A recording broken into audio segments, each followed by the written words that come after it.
ഇന്നലെ ഉച്ചകഴിഞ്ഞ് പെയ്ത ശക്തമായ മഴയിലും കാറ്റിലും പാമ്പാടി 8-ാം മൈൽ തോട്ടപ്പള്ളിയിൽ കനത്ത നാശനഷ്ടം. അതിശക്തമായ കാറ്റിൽ നിരവധി വീടുകളുടെ ആസ്ബറ്റോസ് ഷീറ്റുകൾ പറന്നുപോയി. മേൽക്കൂര തകർന്നു. കാറ്റിനെ പേടിച്ച് വീട്ടുകാർ പുറത്തിറങ്ങിയതിനാൽ വലിയ ദുരന്തം ഒഴിവായി. നിരവധി മരങ്ങൾ മറിഞ്ഞു വീണു. വൈദ്യുതി ബന്ധവും വിച്ഛേദിക്കപ്പെട്ടു.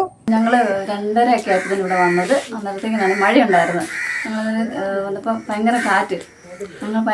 ഞങ്ങൾ ഇറങ്ങി ഓടി. അന്നേരത്തിന് ഈ ഷീറ്റെല്ലാം പറന്നു പോയി. ഈ ഫർണിച്ചറെല്ലാം നശിച്ച്.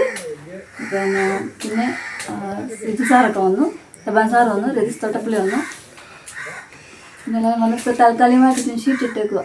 2 മരങ്ങൾ ഒരുമിച്ചാണ് തോട്ടപ്പള്ളി ബിജു ജോണിന്റെ വീടിന് മുകളിലേക്ക് വീണത്. വയോധികരായ മാതാപിതാക്കളെയും കൂട്ടി ബിജു വീടിന്റെ പുറത്തേക്കിറങ്ങി നിന്നതിനാൽ ആളപകടം ഉണ്ടായില്ല. അമ്മ തന്നെ ഉള്ളായിരുന്നു ഇവിടെ. ഏകദേശം ഉദ്ദേശം 3 മണിയായപ്പോഴത്തേന് ചെറിയ കാറ്റുണ്ട്, മഴയുണ്ടായി. അത് കഴിഞ്ഞ് പെട്ടെന്ന് ഒരു കാറ്റ് വന്നു.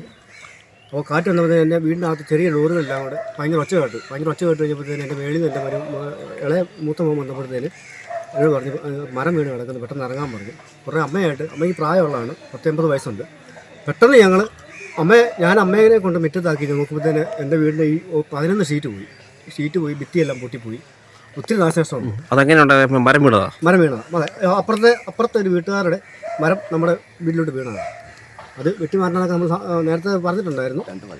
2 മരമുണ്ട്. അതായത് ഒരു മുള്ളുവേങ്ങയും ഒരു പുളിയും കൂടെയാണ് വീണത്. അത് ഭയങ്കര ഒരു അപകടാവസ്ഥയിൽ നിന്നാണ്. പക്ഷേ അത് വെട്ടി മാറ്റിയില്ല. ഇപ്പം നമ്മുടെ വീട്ടിലോട്ട് നമ്മൾ ആ പാടെ ഒരു ബുദ്ധിമുട്ടിലാണ് ഇപ്പോൾ നിൽക്കുന്നത്. ബിജു ജോണിന്റെ വീടിന് സമീപത്തെ പുരയിടത്തിൽ നിന്നുമാണ് മരങ്ങൾ കടപുഴകി വീണത്. തൊട്ടടുത്ത പെന്തക്കോസ്ത് സഭയുടെ കെട്ടിടത്തിന് മുകളിലും മരം മറിഞ്ഞു വീണു. കുറിഞ്ഞിക്കാട്ട് അന്നമ്മയുടെ വീടിനും നാശനഷ്ടമുണ്ടായി. അപകടമുണ്ടായ വീടുകളിൽ വാർഡ് മെമ്പർ സെബാസ്റ്റ്യൻ ജോസഫിന്റെ നേതൃത്വത്തിൽ താൽക്കാലിക സഹായം എത്തിച്ചു. വൈകിട്ട് പഞ്ചായത്ത് പ്രസിഡന്റ് സിജു ഐസക് സ്ഥലം സന്ദർശിച്ചു. News bureau, Pampady.